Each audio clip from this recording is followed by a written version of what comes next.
in the know.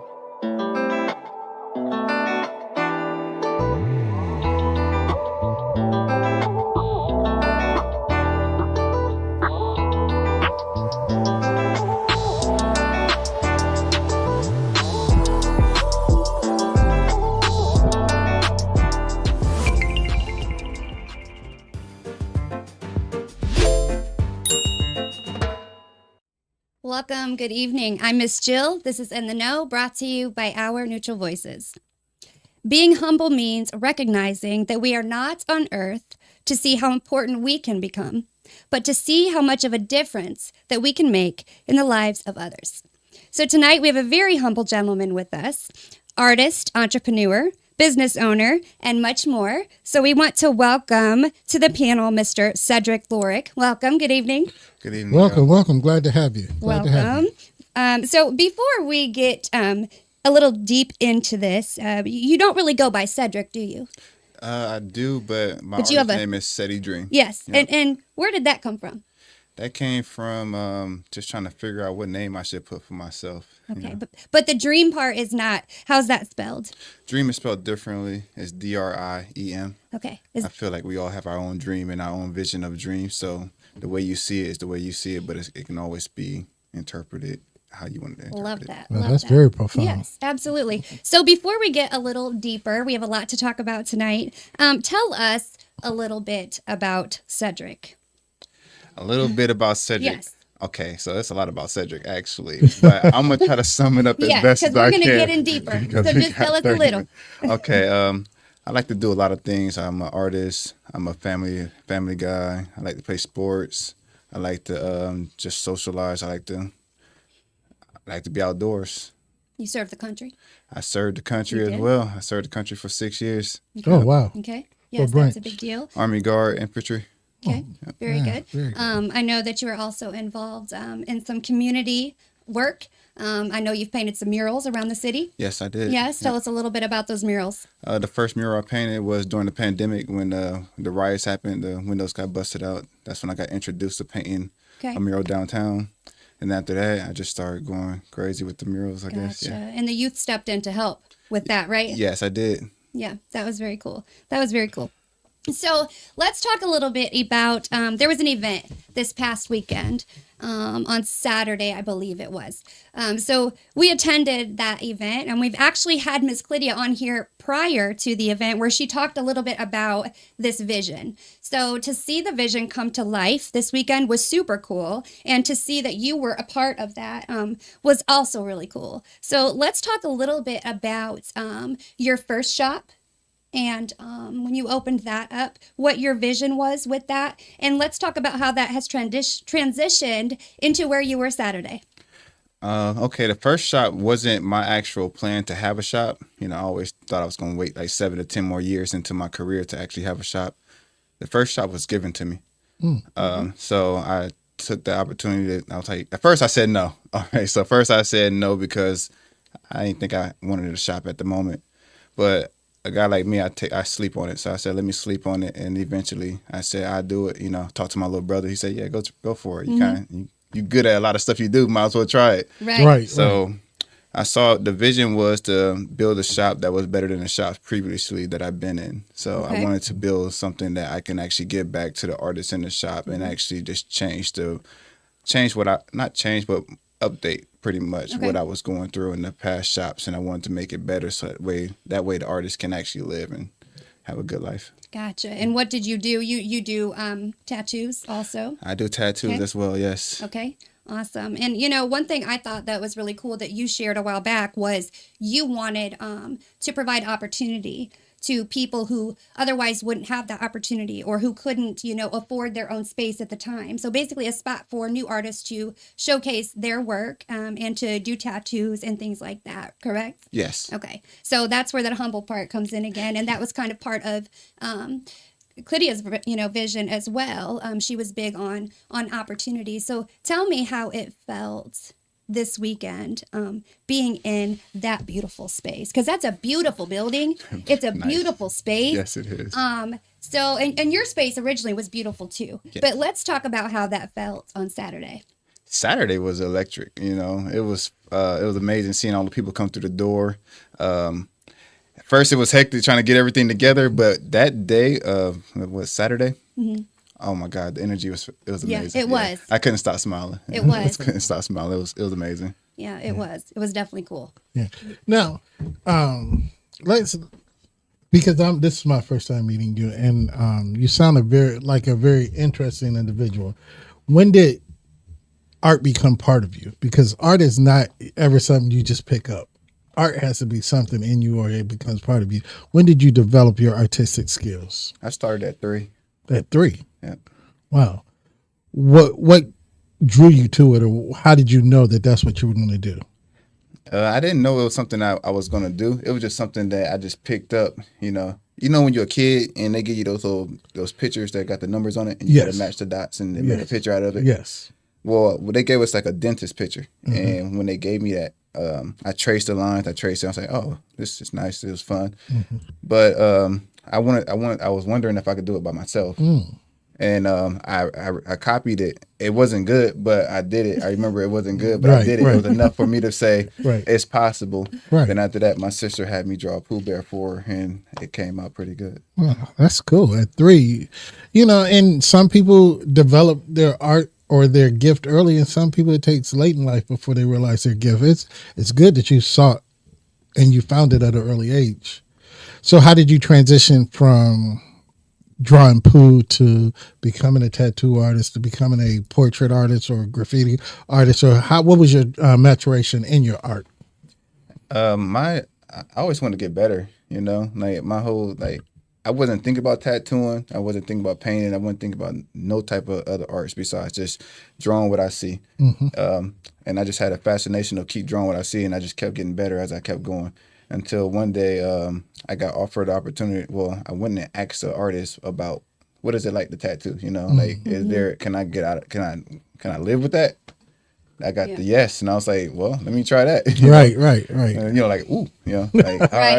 That works. Hey, if you can eat off of it, do it. I feel you. I feel you all the way with that. Yeah. A lot of times, entrepreneurs or business owners, when they're telling their story, they'll say, "I first said no."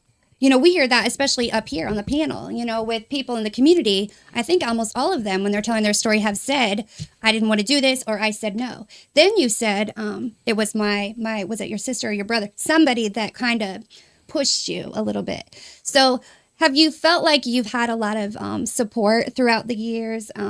People who, those pushers, people mm-hmm. who pushed you, who knew where you could go, mm-hmm. per se.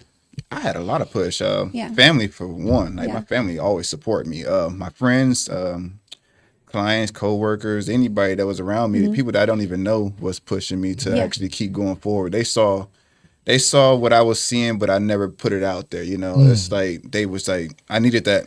Do it, of so course. I can jump off that ledge and I can just go do it and see what it's like, know. And after that, it just kept taking off, and I met more and more people, and more and more people just kept pushing me as I keep going. Yeah, absolutely. Yeah, I want to don't want to pass anything because I want to connect with the people right now, because in our community, a lot of times, if we don't see it being a tangible skill, we don't encourage mm-hmm. our children to do it or push our children to do it.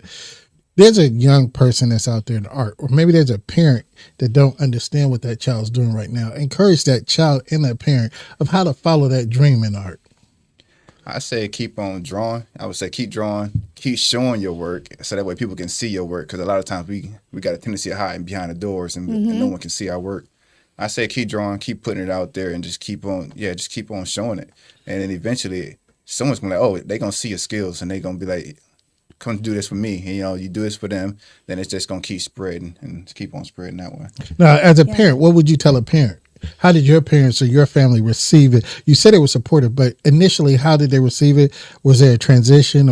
And tell a parent or somebody that has a young artist how to encourage them and back them. Mm-hmm. My parents, honestly, they didn't know I was that guy behind the door. Okay, I got you. So you spoke that from experience. Yeah, they know I can draw. They knew I can draw and stuff like that. But growing up, I was born in the 90s, but where I was growing up at, art wasn't like a big thing to push out. Right. Right. Exactly. So I had to actually keep on going and keep on going. And people like when I moved to Fort Wayne, come from Miami. When I moved to Fort Wayne, is where people like I start introducing it to more people, more and more people. So yeah, my experience was just I just kept going. There you I go. can't stop. There you go. You know, There can't you stop go. me. That's encouraging somebody right now. Exactly. And I know when we first connected, it was after one of the Black business card parties. So you were a guest and you had your art displayed. Yeah. And I know that's where a lot of people know you from. You have a couple of what I would call famous or prominent photos. You know, the black and white ones that were on the wall. And I remember those being at the that actual event. So what is your favorite thing to paint? If we would ask you right now, what is your favorite? And I don't know anything about art, so don't use fancy words. Tell me what do you like to paint people? Do you like to do abstract? What's your favorite thing to paint? I like to paint. I like to paint everything. Honestly, it's no one that's better. But my focus right now is like anime and portraits. Oh, okay, yeah. I find like anime is what I start. Like not anime is what I started. I started with cartoons, and anime was like what I was playing with when I was younger. But as I got older, I wanted to get deeper into faces. Anime is a little more simple, but when you get to portraits, you got the shading is different. So I always challenge myself. So every painting to me, I love doing them, and it's more of a challenge to me. So it's just how I feel at that moment. I'm just like, I wonder if I can just draw this with like just a pencil outline. I wonder if I can just draw this without having any outlines. I wonder if I can just pick up a rock and make something happen with it. So right. It's more like it's just an inspiration. I get inspired to just do something and challenge my brain. By what?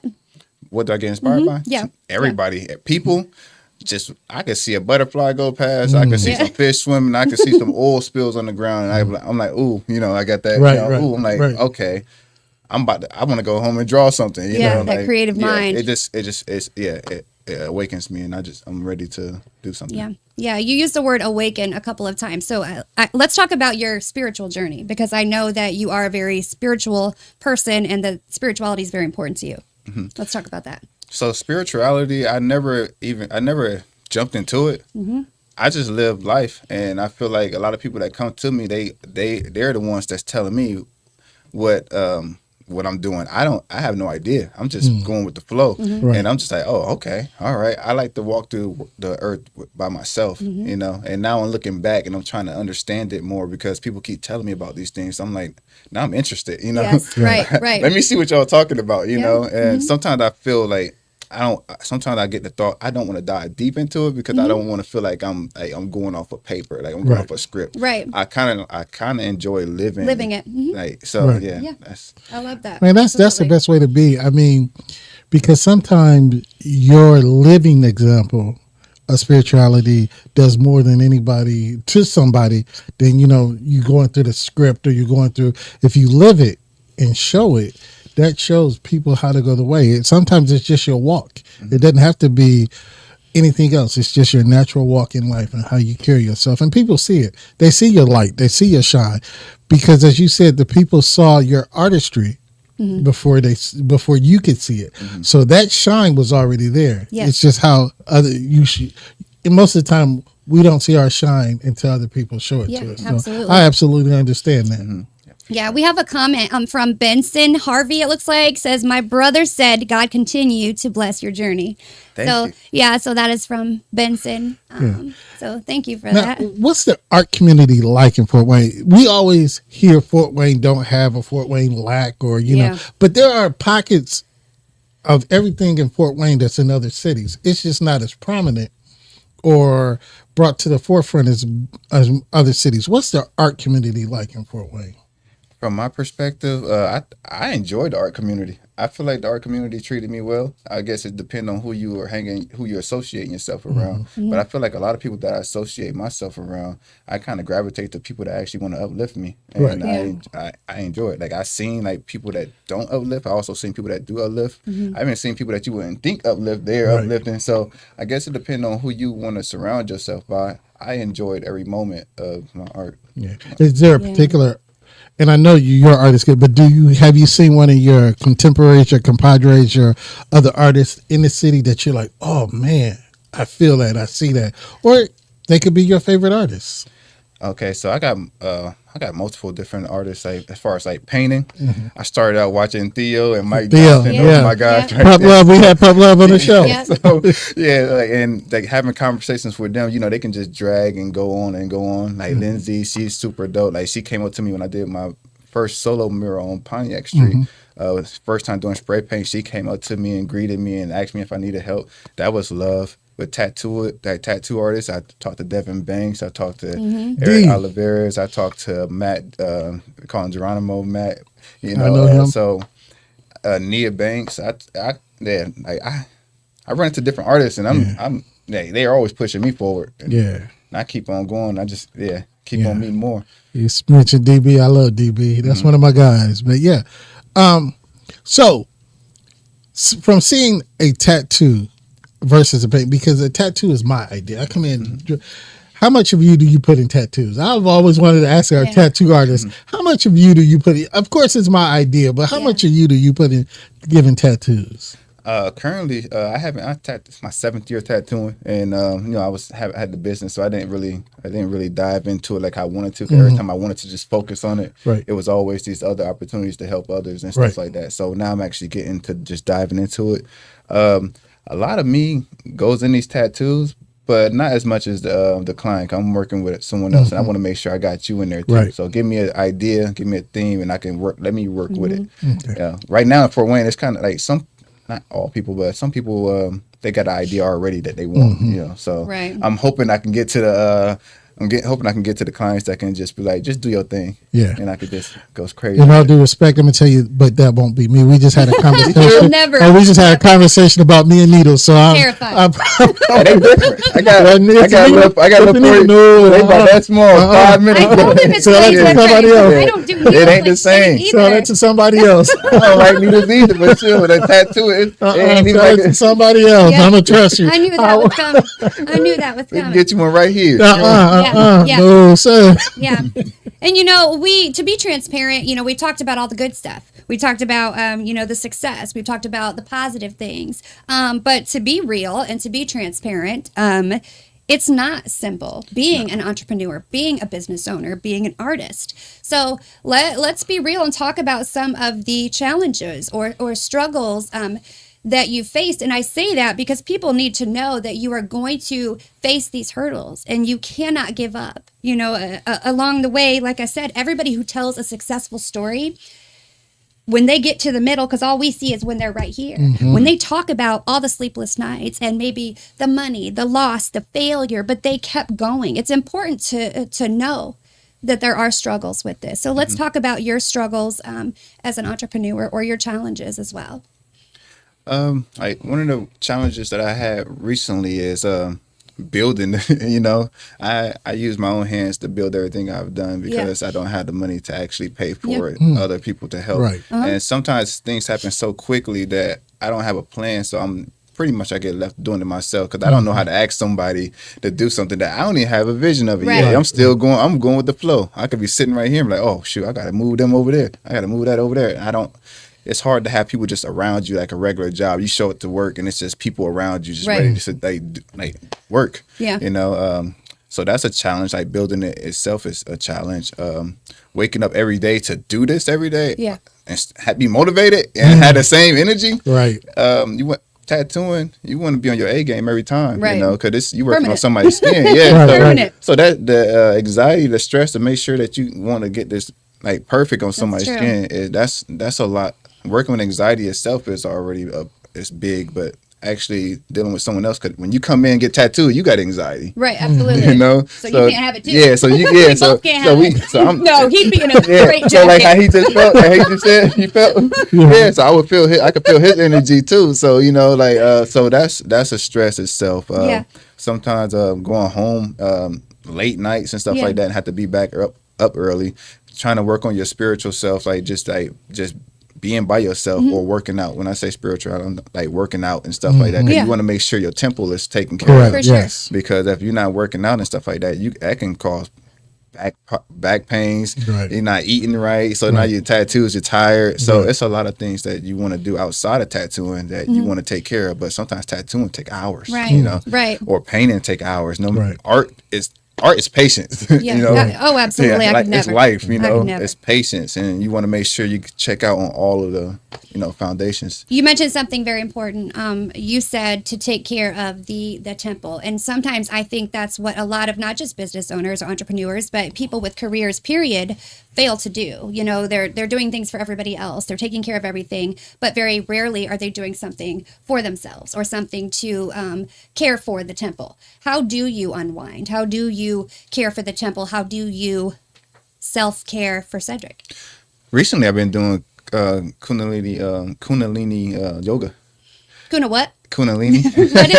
What is Kundalini yoga? I couldn't tell you exactly what it is, but it's a yoga practice that I'm working on Okay. with Danielle inside of the Art and Awakening Center. Okay. Right now, I'm still in the middle of learning more and more about it. Mm-hmm. Right now, I'm more interested in actually just going through the motions so I can get a feel for it. Mm-hmm. And right now, it gave me a little workout in the beginning, Right, and I right. need to keep myself working Right. out, exercising. So that's one of the things I do. Exercise is big for me. Okay. The yoga is helping me breathe. Mm-hmm. It's helping me regain my breath. Also, I like to eat good, so that helps me stay Right. grounded. Interacting with people, like getting outside of the shop and Yeah. actually going around talking with people. That's also helps me stay who I am. Right. Family is big for me, so I love being around my family, and my family is always like we always tight. Yeah, Yeah, that's so- wonderful. good. So being around my family is also that helps Seddrick. That helps me. So That's wonderful. Do you think that that's important to tend to the temple? Yes, Yes, yes, okay. it's very important. I last year I had my first panic attack. I never had one. I thought I was having a heart attack or stroke. Something was happening, and I couldn't breathe. I'm like, Yeah. but that was only because I had so much stress going on. Like Yep. I'm trying to work here, I'm working here, I'm Right. working there, and when one thing first time ever having a panic attack, so I didn't know what that was. Right. Like you said, you thought you were having I a thought I heart was attack. dying or something. I didn't know what was going on. Yeah. I called I had to go to the hospital and everything. But so I found out people have those, and I realized like I wasn't taking care of my body, so it allowed me to feel what other people have been feeling since like high school and stuff. I'm Yeah. like, yo, this is intense. Yeah. Right. So taking time to get back into exercise and talking with my family, eating well, and just doing the stuff that I love to do. Be outside. I like to fish. I like to just be out in the trees. I like to ride my bike. I like to run. I like to go out and have a drink or two. I'm doing me again. So Yeah. Yeah. and You need that. that's what helps me. Absolutely. That's what helps You my need tempo. that. You Absolutely, need and it's necessary for growth. It is absolutely necessary. Tell us where we can find you, and not just the building, but how people reach you. I know you didn't used to be a very good social media poster, but I know you're doing better at that. So talk a little bit about how people, if they want to see your work, if they want to maybe see something that you've done as far as art, if they want to see a tattoo, where can they find you? All right. So first off, I was an amazing social media poster. Asked my family. They said, "We know what you did already because you already posted it." And I was like, "Wow, I want to tell my story." But you stopped Right. though. Yeah, because I of that. did stop, and I did stop posting for a long time. But you can find me at 1615 South Calhoun Street. That is where my tattoo shop is located. It is inside of the Art and Awakening Center, where you can also find BIPOC Incubator. You can find Art and Awakening Center, and you can find Dream World. You can also find me on Instagram at Dream World Tattoo. It's spelled DRIEM World, WORD. Just put that in and it should come up. But yeah, Dream World Art, Dream World and Art, Dream Okay. World Art and Tattoo Gallery. I got you. Yeah. Now, not only can they find you physically, now walking through downtown, what works of yours would I recognize? Tell me where to find your works, and I can recognize some of your work downtown. You mentioned Pontiac Street. Just tell me, because I'm one of those that's going to go look. I do enjoy art. Can't draw a straight line, so I appreciate the people that do it. So tell me where I can go appreciate your art. Yeah, first off, I got to jump on that. Straight line don't mean you're a good artist. Anybody can be a good artist. Draw a stick figure and you'll be all right. Man. It don't okay, matter what that's you encouraging. do. I feel do that. you, man? All right. Don't look at nobody. Don't let nobody else tell you can't draw. Okay, I Anybody got can you. draw. Just put the pencil to the paper. Or I got you. crayon, whatever you got. The art that I have that's still remaining is on Pontiac Street. You can find that on Pontiac and Hannah. It's a painting. It's a spray paint. My first spray paint, Mr. Martin. Yeah. Yeah. So on that, what is it? It's called three. Auto. Yep. Yeah. It's right on. It's on I see that all the time. Yeah. Yeah. That's you. I didn't sign it. So yeah, yeah, but it's my that's my first. I always wonder who did that. Yeah. Larry Martin. I went to school with the son, Larry Martin. So that's his dad. But yeah, I go past that all the time. Yeah. Do you have any art walk downtown? No, I didn't do any of the art walk. I did help do a mural in Bluffton with David Rice. Okay. Yeah, so that was like I was just getting big into doing the murals, and then tattoo called me, and I jumped into the tattoo world, and I started working with a lot of artists, and the high school, colleges, and so I had to step out of the mural world for a second. Yeah. A lot of times we hear people say, when I was younger, I wanted to do this, or even when I was older, I wanted to do this, but I didn't because I was either scared or I didn't want to take the leap. You even said at the beginning, you said, no, I'm not doing that. So what, if you could just kind of look into the camera, and what advice can you give to somebody who has a talent or a passion and is kind of on the fence? Because a lot of people make money off of their talent, off of their passion. Make room for you. Absolutely, and there's a lot of talent, especially right here in the city. But the hesitation is real and it's present. So I would like for you to look into the camera and be sincere and, tell that person out there that is on the fence why they should make that jump, why they are worth it, why their talent is worth making that jump from something that is just a hobby to something that is, becomes a career. Mm-hmm. I say when you look at every artist that's out there mainstream, they're just like you. God made us all the same. So, just put your stuff out there.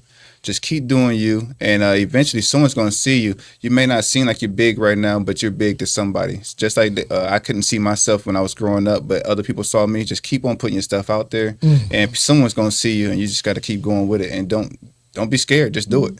Right. What do you have to say to those people who saw you or see you? Thank you.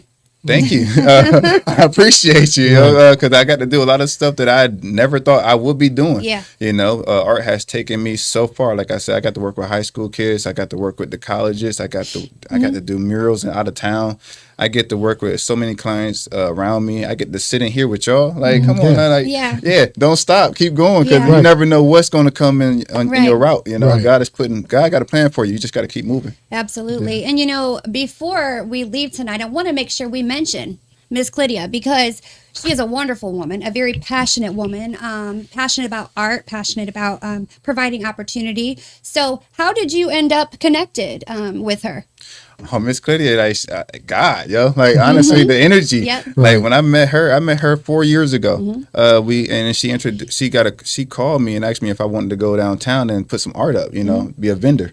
And I was like, yeah, I've seen you before. Yeah, I'll do it. And I did it. And we just kept on talking. We just kept talking. And next you know it, now the energy is, like you said, she's very passionate. She is. And I love that, because that same fire that she got, I'm burning with that too. Yeah. So to meet her, it's like two flames connected. So it's just making a bigger flame. Absolutely. And we just gonna gravitate and grab some more flames and just keep on going bigger. But Miss Clydia, she's amazing. Yeah, absolutely. Yeah, just talked to her before I came here, and I love her. Yeah, and she's proud of you. Like I said, she's proud of what she does. That vision, she talked about it in that very seat, and now it is come to life. And kind of like you were more worried about providing opportunity for people, so you kind of put yourself on the back burner. So now here you are, and we talk about this space, and something you didn't mention is this space, you had to make your space. You went in there, you painted the walls. Yeah. You, from the bottom up, had to figure out where to put things, so it wasn't just like, okay, here's this space, move into it. You had to design that entire space. Yes, I did. Right?